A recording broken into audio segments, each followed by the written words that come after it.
এবার আমরা ঠাকুর নিতে কালীঘাট কোটোপাড়ায় গেলাম। তো যেতে যেতেই ঢুকে দেখলাম একজন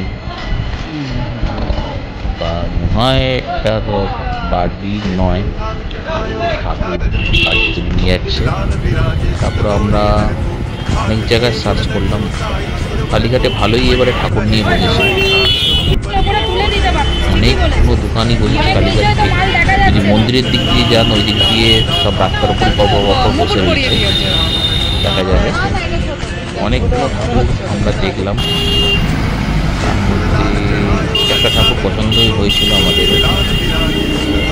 তারপরেও তার একটুখানি লাগতে সেটাও আমরা করতে পারলাম না। এখানে বেশিরভাগ ভালো বড় ঠাকুরের মধ্যে রয়েছে অনেকগুলি, তো না হতে লাস্ট পর্যন্ত আমরা চয়েস করতে পারছিলাম না। শেষ পর্যন্ত ফাইনাল করলাম একটা ঠাকুর। সেই ঠাকুরটা নিয়ে আমরা আমাদের বাড়ি থেকে রওনা হলাম। আমরা বাড়ি পৌঁছে গেছি। এবার আমরা দুজনে মিলে ধনু মহারাজজিকে ঘরে নিয়ে গিয়ে